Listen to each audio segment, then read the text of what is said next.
Olá, ouvintes, tudo bem? Sejam bem-vindos ao primeiro episódio do podcast Papo de Publi. Meu nome é Jennifer, sou anfitriã, e o assunto de hoje são os desafios da mobilidade urbana na vida de universitário.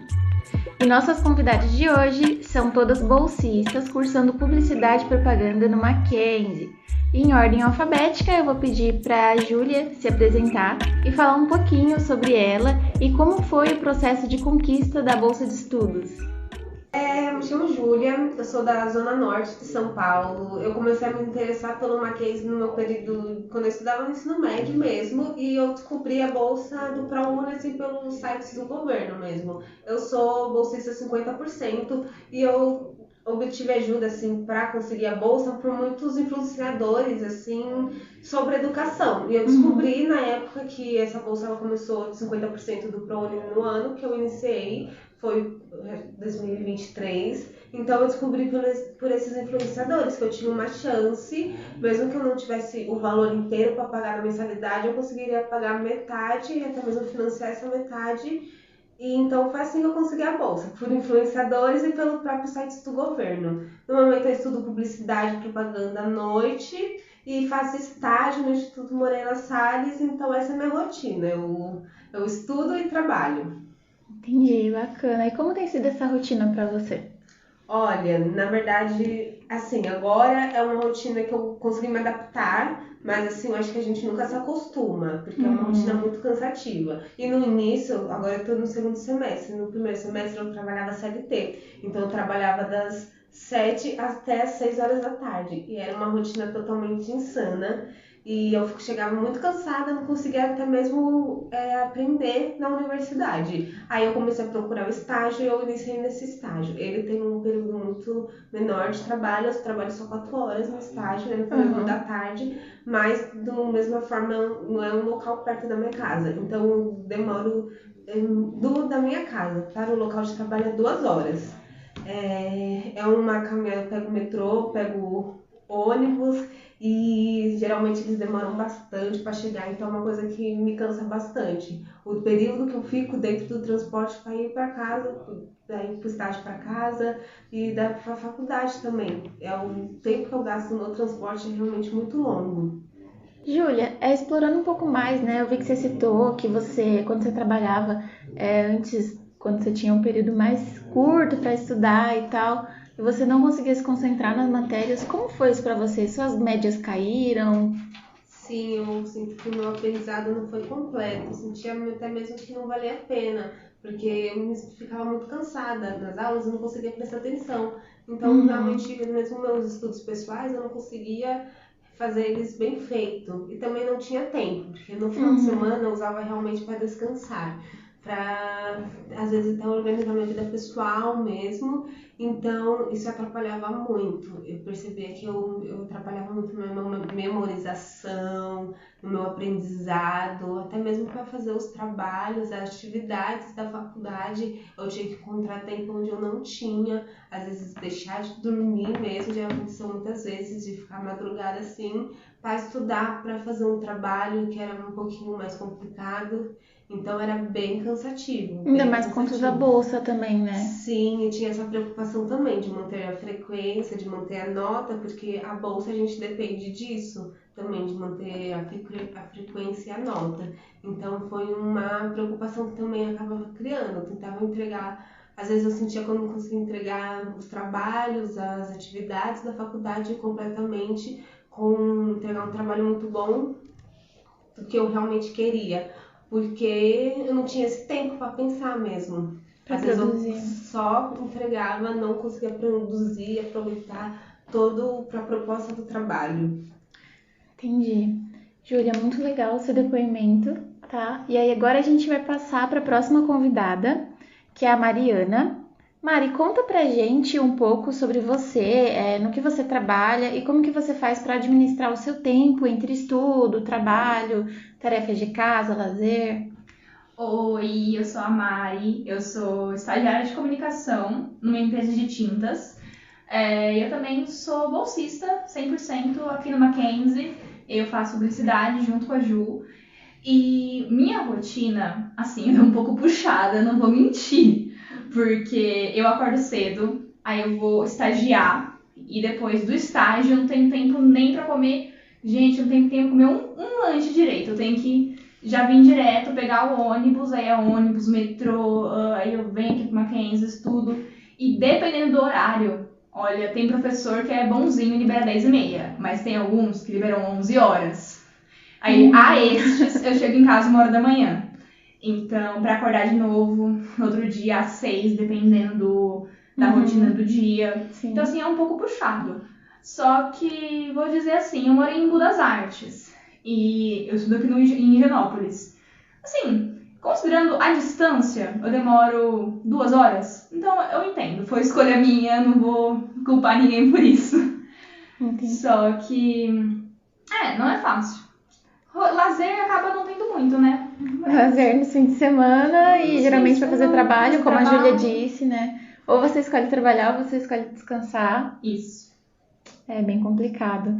Bom, depois dessa apresentação maravilhosa das nossas convidadas, eu vou entrar um pouquinho mais no tema de hoje, que é sobre a ONU, né? A ONU, juntamente com vários países, inclusive com o Brasil, tem 17 metas globais para alcançar 3 objetivos, que são erradicar a pobreza extrema, combater a desigualdade e a injustiça e conter as mudanças climáticas.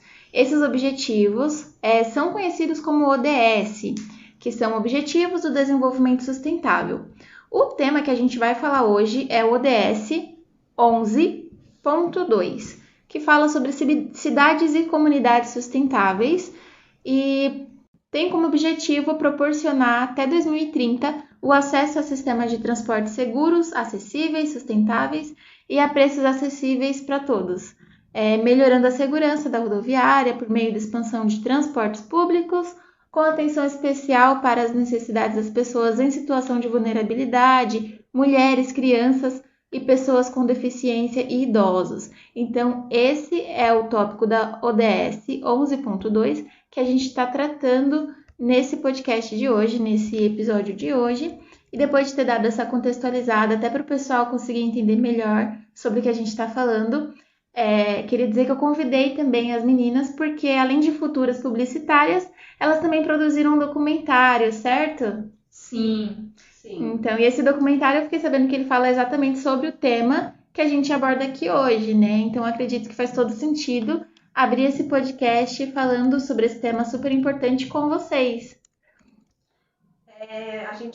O propósito, na verdade, a gente está fazendo um trabalho, né, sobre uma das matérias da faculdade, e a proposta era falar sobre esse projeto. A gente fez um recorte sobre esse tema da ODS, a gente fez um recorte com os universitários, né, como os transportes públicos para os universitários, porque é uma realidade nossa. Então, a gente fez esse recorte mesmo para poder trabalhar isso. Exatamente.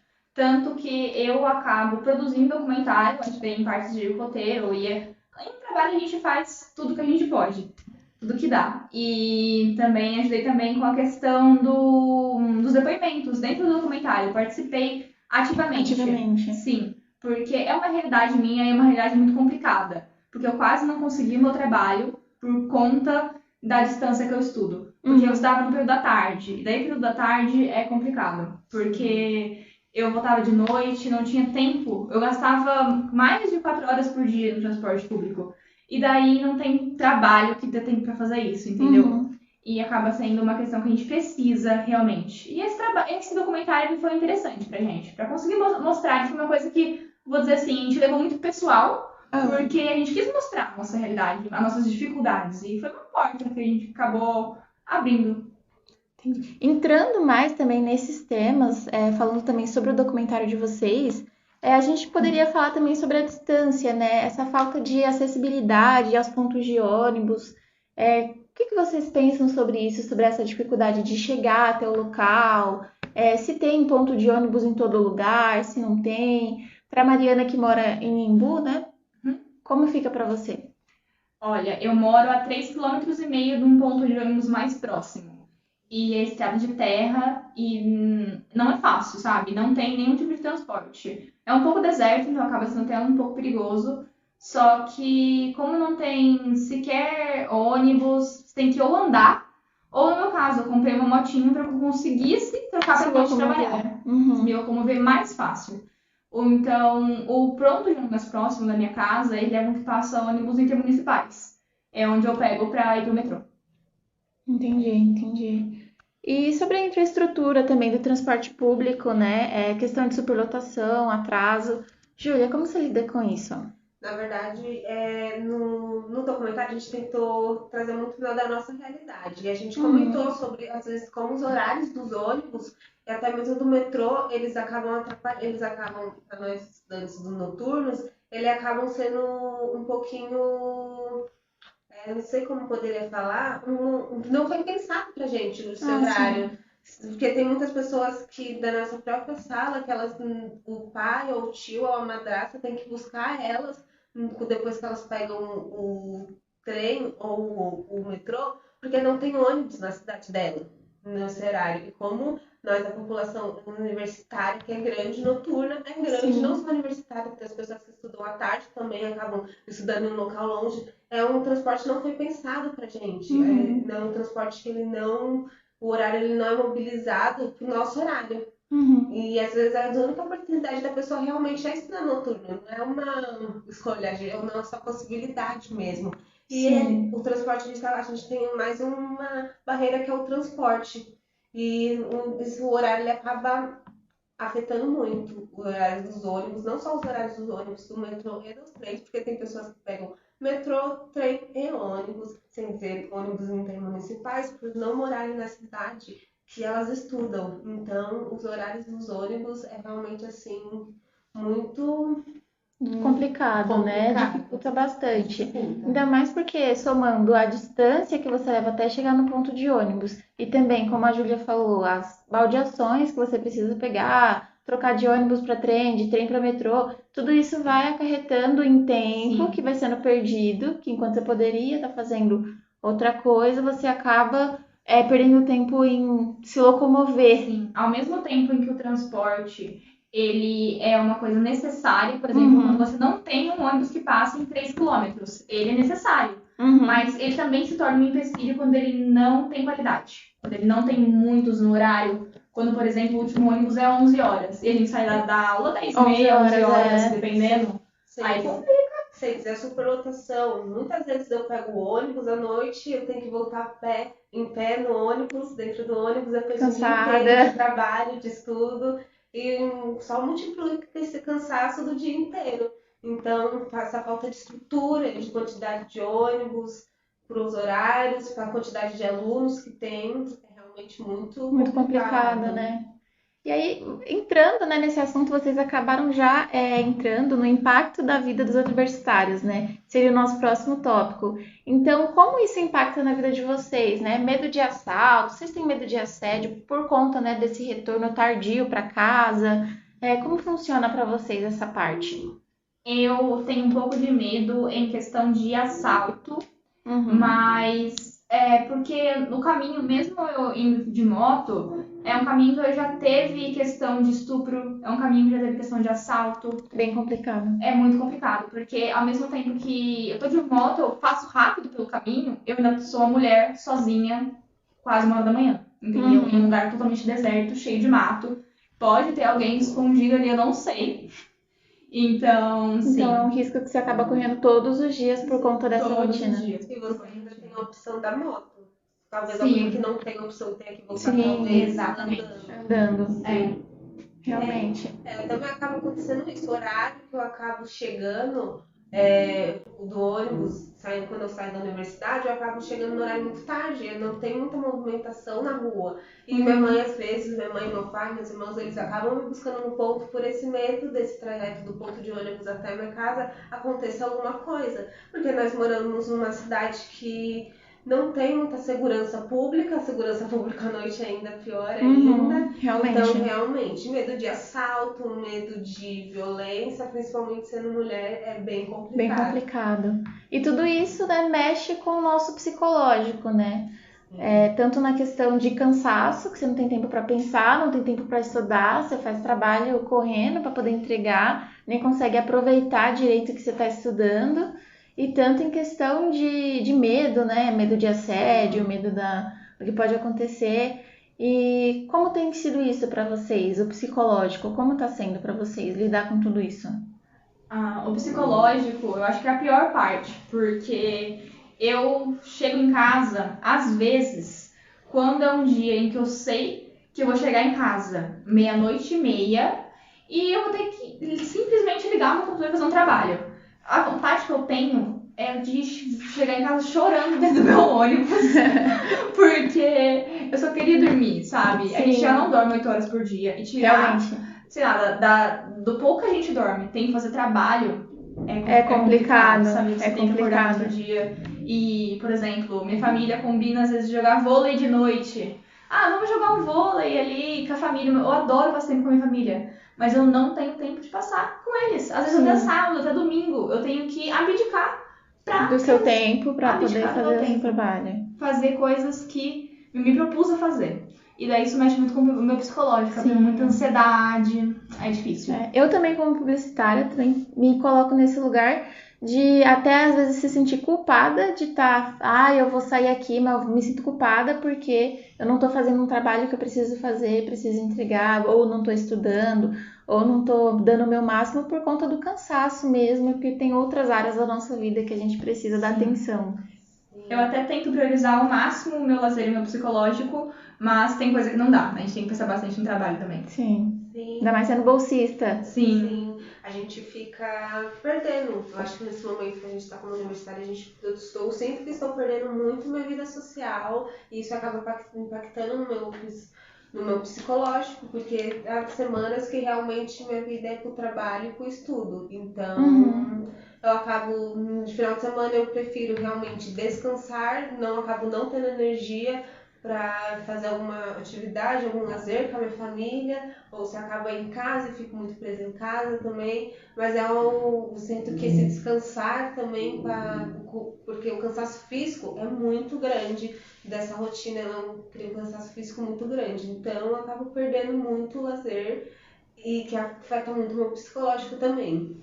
Sim, então a gente consegue ver, né, a gente conseguiu discutir bastante, falar bastante coisa sobre o tema, mostrando também a experiência de vocês, e a gente vê como é importante, né, o envolvimento da comunidade acadêmica, tanto em como eles colocam esses horários, né, que hora que começa a aula, que hora que termina a aula, pensando também não só nas pessoas que moram próximas, mas as pessoas que moram mais distante, ainda mais em faculdades que estão no centro de São Paulo, e também das autoridades locais, né, pela busca dessas soluções em melhorar o caminho até o ponto de ônibus, melhorar a frota de ônibus, né, aumentar a frota de ônibus para alcançar mais horários e ter mais espaço para acomodar todas essas pessoas.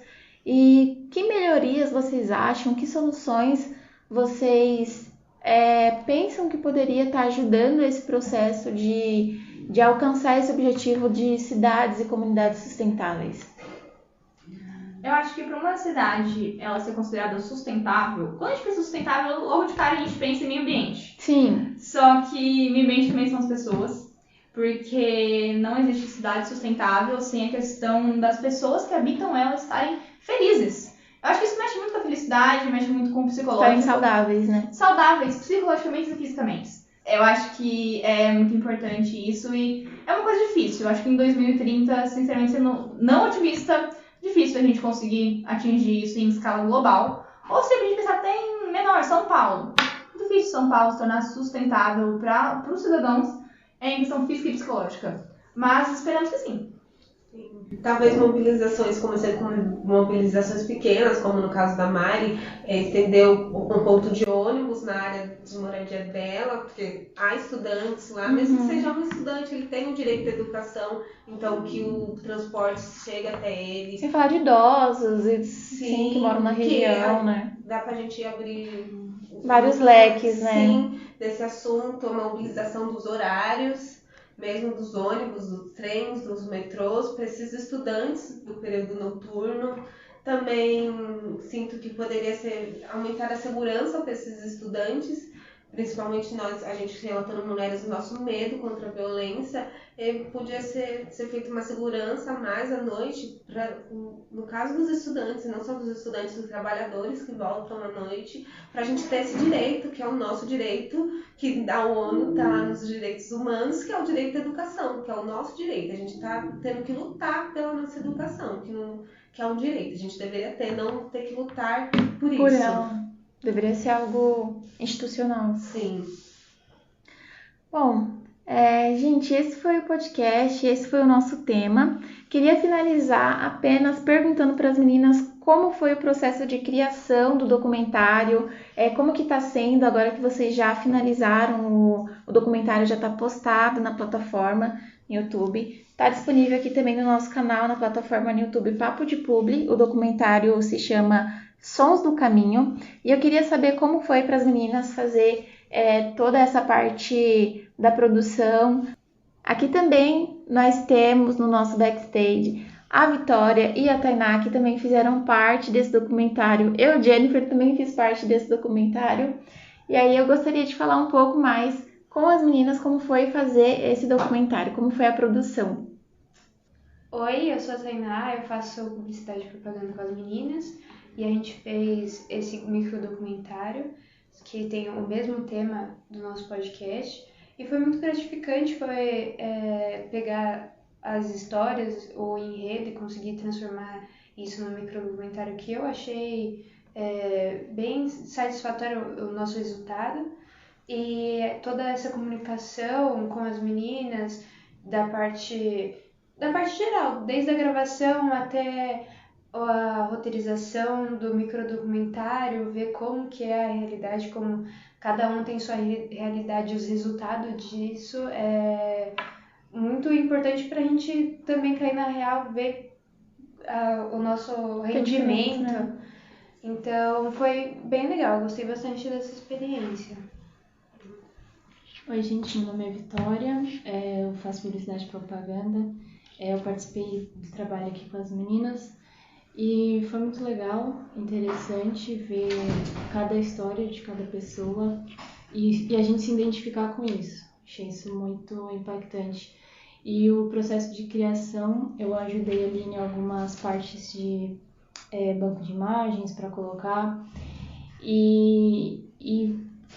na hora que eu fui procurar, pesquisar essas imagens e vendo ali cada coisinha que tinha e quando foi colocando no vídeo e foi montando tudo e aí por fim teve toda aquela peça ali, eu falei, caramba, que trabalho legal, muito importante, principalmente para a nossa sociedade de hoje, falando até mesmo para o pessoal aí de autoridades maiores, para olhar, né, e ver que essa questão é importante, porque envolve segurança pública também, e se mobilizar de alguma forma para atender essas demandas, né, que a gente precisa muito, que é importante. E é isso, galera. Vocês, meninas, Mari que ficou com a parte do roteiro, Júlia que ficou com a parte do roteiro, como foi para vocês? Eu acho que para produzir o roteiro, a gente começou com um esboço, na verdade, porque na prática a coisa muda de ideia. Sempre muda. Sim, a gente pensa que vai ser uma coisa, só que na nossa cabeça funciona de um jeito, na prática funciona de outro. E foi assim, a gente foi desenvolvendo, pensando em cada ideia, a questão dos sons do silêncio inicialmente, que é para ser uma coisa mais ASMR, só que não desenrolou bem desse jeito, mas conseguimos manter a ideia dos sons, a ideia de como os sons e de tudo que a gente faz, né? O ônibus, o metrô, caminhar. E isso foi interessante, eu acho que depois a gente precisa alterar ainda alguma coisa do roteiro, Sim. Mas foi interessante. Foi um processo bem criativo. Foi, a gente teve um contato muito grande com o professor do nosso trabalho, né? E a gente sempre tentava levar as nossas ideias que a gente estava tendo para ele, para ver se a gente estava seguindo um caminho meio correto, porque foi a primeira vez a gente produzindo esse tipo de documentário, então foi meio trabalhoso, mas teve um resultado muito assim, satisfatório. A gente realmente fez uma boa pesquisa, uma boa produção e realmente o resultado ficou algo muito bonito de se ver. Sim, eu também fiquei com a edição. Foi uma parte complicada, né? Porque a gente tinha pouco tempo para fazer e a gente tem essa rotina de trabalho e estudo. E realmente, como a Mari falou, teve coisas que a gente teve que trocar em cima da hora, porque não dava para fazer na edição, ou faltavam imagens e faltavam algumas coisinhas que não daria para colocar. E aí a gente teve que fazer esses ajustes, mas no final, como as meninas falaram, foi um resultado muito gratificante. Estamos felizes por já ter entregado o nosso documentário. E eu convido agora todos os ouvintes a estarem acessando o nosso documentário na nossa plataforma no YouTube, no canal Papo de Publi. O documentário já está lá postado, Os Sons do Caminho. E eu agradeço mais uma vez a participação das meninas nesse podcast. O papo foi muito bom, a gente conseguiu falar bastante sobre a importância, como a Vitória falou, trata também de segurança pública e, como a Júlia falou, o nosso direito de estudo. Então, tudo isso foi muito importante. E eu quero agradecer a vocês, meninas. Obrigada por participar desse podcast. Foi um prazer ter vocês aqui. Obrigada. O prazer foi nosso. Vocês têm alguma mensagem de incentivo aqui para deixar para as pessoas? Que é difícil continuar, mas é importante não desistir, porque isso envolve formação e também crescimento pessoal. Pessoal, né? Sim, como eu disse, a educação é o nosso direito, então acho que a gente siga nesse caminho persistindo, mesmo com essas dificuldades, para ter ela, esse direito que é o nosso. Até mesmo para as futuras gerações, né? Facilitar o futuro das próximas gerações. Então é isso, gente. Mais uma vez, obrigada a todos os ouvintes. E o nosso podcast se encerra aqui.